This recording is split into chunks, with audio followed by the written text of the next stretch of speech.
السلام عليكم، انا كينج سكال. النهارده هنتكلم على حاجه مميزه قوي في لعبه البيون اونلاين، وهي الافا دانجن. وبجد انتوا بتتفرجوا على يوتيوبر عبيط والله. انا بشرح الافا دانجن قبل الجروب دانجن، ببدا بالكبير فشخ للصغير اللي هو يعني يخرب بيت العبط. ما علينا. المهم قبل ما ابدا اطلب منك تدعي لاهلك واخواتك، واطلب منك تفضل مقاطع يا اخويا. افضل مقاطع يا اخويا لو سمحت. ومن غير ما اطول عليك عشان الفيديو ده هيكون طويل قوي، خلينا نبدا جميل.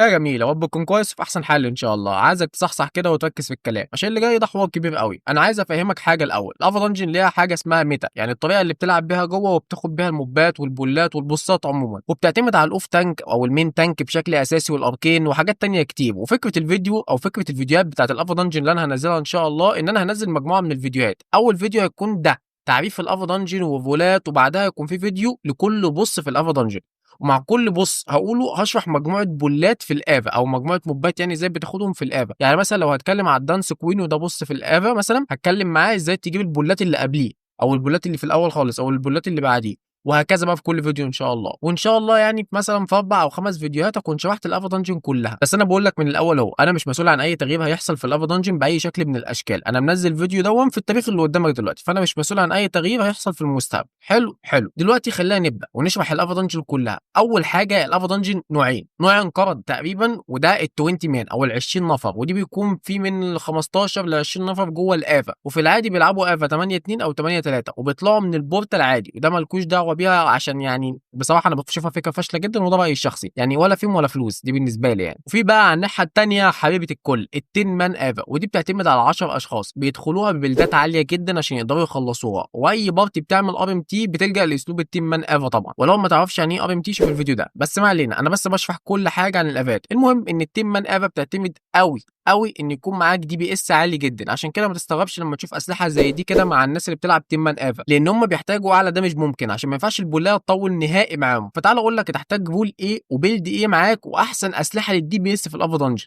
رقم واحد، ايه هي الرولات المطلوبه؟ اول حاجه المين تانك، لازم يكون معاك مين تانك بهامر، مفيش مشكله، والهامر دي 5 4 او 6 4. اهم حاجه يكون جاي معاه ليفننج كين 8.4، ويكون في اويكن اسمه كراود كنترول افكت على الهامر بتاعته عشان لما يستن الموبات يكون التاثير لاطول فتره ممكنه. وبيكون لابس اي ارمور فيه ديفنس عالي، يستحسن يكون الارمور دون الارمور اوف فالور، او مثلا ممكن يكون الجيديوكيتور عشان الديفنس بتاعهم بيبقى اعلى شويه يعني من الباقي الارمورات التانيه. وبيلبس اي شوز جلد في رجليه، وبيعمل باسيف على الكول داون. والكيبه بتاعته بتكون بريدج ووتش كيب عشان تزود الستان او السي سي. صح، عشان في ناس ما تعرفش ايه البتاع ده اصلا. الستان يعني ان انا اخلي الموبات لازق في الارض مش عارف يعمل اي حاجه. المهم المين تانك في البوسات بيلعب بالانكوبوس عادي، اي انكوبوس 4 4 مثلا عليها ثريد ريجينيشن، عشان ده اويكن بيخلي الموبات تركز عليك انت اكتر وما يضربوش اي حد تاني. فهو بالتالي بيكون لابس كده ومعاه في الشنطه الحاجات دي. وعلى حسب البوس وعلى حسب حاجات تانية ان شاء الله هنتكلم عليها لما بنيجي يعني الفيديوهات بتاعه البوسات ابقى اشرحها يعني. المهم نكمل وندخل في تاني رول، ودي تقريبا تاني اهم رول، الاوف تانك. وده لازم يجيب معاه انكوبوس 4 4 عليها سبيد ريجينيشن عشان يسحب دايما انتباه الموبات عليه، عشان ما ينفعش اي حد يموت من الدي بي اسات. تاني حاجه بيجيب معاه جارديان ارمور، ولازم يجيبه، ما ينفعش يجيب اي حاجه تانية لان هو بيحتاج اصلا كل شويه يغير السكيلات بتاعته. وبيجيب سولدر هيلمت عشان تحميه الى حد ما وتساعده وهو بيبول. وبرضك بيجيب هانتر شوز عشان الكول داون. واخر حاجه خالص بيجيب كيفليون كيب عشان يضرب 2 كيو وبيسحب بيهم الاجرو بتاعه. الاوف تانك رول مهمه جدا، وهي رول يعني محببه لقلبي لانها رول بتاعتي اصلا وبحبها جدا جدا بصراحه. والاوف تانك بيجيب معاه سوابات او لبس واسلحه تانية يعني عشان بيغيرها كل شويه سواء في البوصات او في بعض البولات. بس ما علينا، عايزين ندخل في تاني حاجه وهي المين هيلر. وده اهم رول حرفيا، بجد ده اهم رول معاك. ده لو حصل له اي حاجه ما تقدرش يتحرك خالص كده حرفيا، خلاص انتهى الموضوع دماس. المين هيلر بيكون مسؤول انه يهيل المين تانك، واحيانا ممكن يهيل الاوف تانك لو الاوف تانك متدمج. وبيكون المين تانك في البوصات بيلعب باي عصايه هولي كويسه زي الهولي العاديه او اللايف تاتش، يعني الاثنين كويسين. وفي البولات بيكون بيلعب بالايرون روت او الكريستال ناتشر الجديده. وده بيكون لابس رويال روب بشكل عام ورويال شوز وجريف جارد هيلمت. والمين هيلر يا جماعه من اكتر الرولات اللي بتحتاج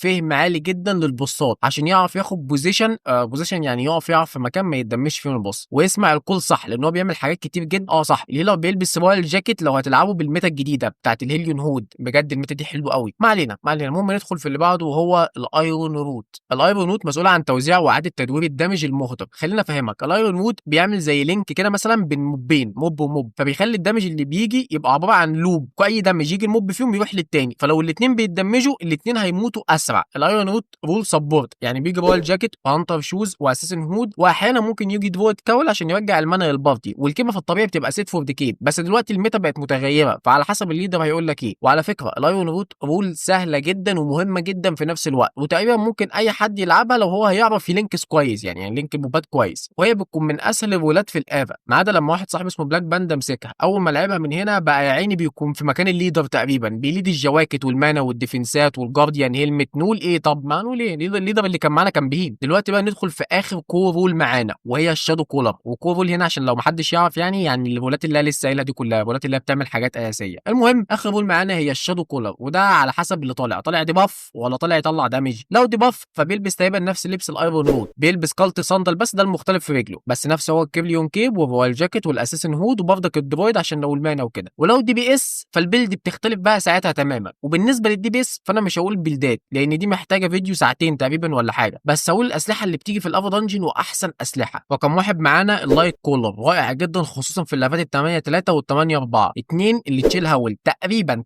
ده احسن دي بي اس في الافا دنجن، هو والويبنج، الاتنين دول تقريبا هم رقم واحد يعني. تالت حاجه معانا الويبنج واللايت كروسبو، لسه قايل الاتنين كويسين جدا. ودلوقتي ندخل في الاسلحه اللي بتكون كويسه في البولات وما تنفعش في البوصات، مثلا زي ايه؟ زي الكريستال ريبر. السلاح ده سفاح بولات، بجد سفاح بولات، بس في البوصات هتحتاج تجيب الوايلد فاير معاك عشان البوصات لازم تجيب حاجه تنفع في السولو تارجت وتكون رينجد. خامس حاجه معانا البليزنج، ونفس الفكره لازم تجيب حاجه زي الوايلد فاير في البوصات. وبرضك في الهيلي سبون والكريستال فروست اللي هي الجديده دي في البوصات، يعني دي بقى اسلحه سولو تارجت فتنفع في البوصات اللي انت عايزه يعني جيب. دول تقريبا كل الاسلحه اللي ممكن تطلع بيها، ودي احسن اسلحه طبعا، والاسلحه دي مفيش فيها حاجه احسن من الثانيه قوي، اللي هو الفرق الكبير جدا يعني، لا فروق بسيطه زي من 3 ل 5% فرق دامج بين كل سلاح والتاني، وكل سلاح فيهم بيحدد قوته في ايد اللي ماسكه. انا شفت ناس 8.4 بيطلعوا اقل دامج في الافا بسبب ان هم بهايم، وشفت ناس ثانيه 7.4 بيكونوا الفرق بين 8.4 او يمكن ارقام بسيطه جدا في الدمج. زائد انا مش احسن حد احكم في حوار الدي بي اس ده بصراحه، لاني مش بلعب اصلا حاجه غير تانك. كده انت فهمت الافا دنجن من ناحيه الرولات الاساسيه والاسلحه الدي بي اس المطلوبه. دلوقتي تعالى اديك خلفيه عن البوصات الموجوده عشان تكون عارفهم وعارف اساميهم، وهرتبهم لك من الاسهل للاصعب. واول واحد معانا هو الفري بوس، ده من اسمه فري بوس بيتاخد بالسهل جدا، وليه طريقه سهله جدا يقدر اي حد يعملها، حرفيا اي حد حتى لو بقاله 3 دقائق في اللعبه. والبوس ده لو جاب لك دبل جولد فدي احلى 80 ل 90 مليون للبارتي بتاعتك.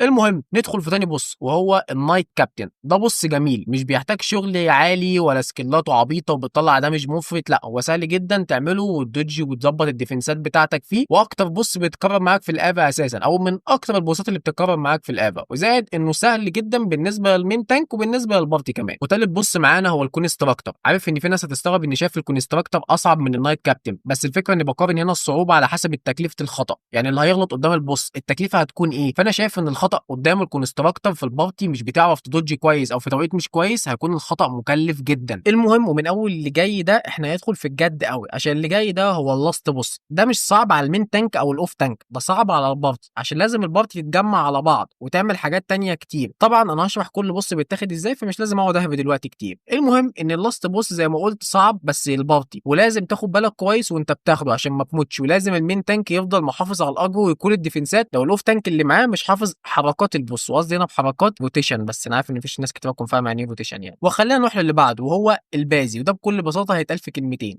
معاك اوف تانك حافظ الروتيشن بتاعه هتاخده، مش معاك هتتاخد، يعني انت فاهم قصدي هتتاخد ايه بالظبط. زائد هو بص صعب على المين تانك والاوف تانك والبارتي، وحرفيا ممكن يضرب سكلايه تعمل فول وايب للبارتي كلها، يعني من الاخر ال10 كلهم هينزلوا على الارض.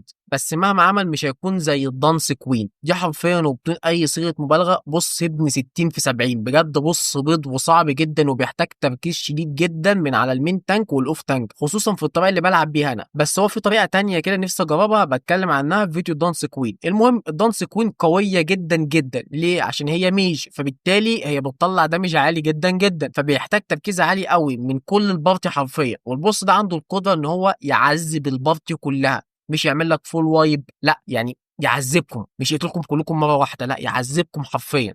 بس ما علينا كده، انا قلت الفري بوس والنايت كابتن والكونستراكتور واللاست بوس والبازي والدانس كوين، كده انا قلتهم كلهم. كمان الترتيب بتاعهم ده ترتيبي انا الشخصي، انا ما اعرفش انت شايف ايه وجهة نظرك ايه، بس ترتيبي اللي انا شايفه بصراحه كصعوبه وخطأ ممكن ترتكبه في بوس من البوسات دي. المهم انا كده خلصت وشرحت لك شويه حاجات حلوه جدا جدا عن الافا دنجن، واللي جاي هيكون احسن بكتير ان شاء الله. انا عايزك بس يا جميل تشير لي الفيديو لو سمحت، عشان زي ما انت شايف الفيديو واقع شويه بسبب اني لسه راجع زاد، وعايزك تعمل لي لايك وكومنت ان شاء الله، عشان الفيديوهات اللي جايه هتعجبك قوي زي الفيديو ده كده. يلا يا جميل اشوفك الفيديو اللي جاي، ولا اللقاء.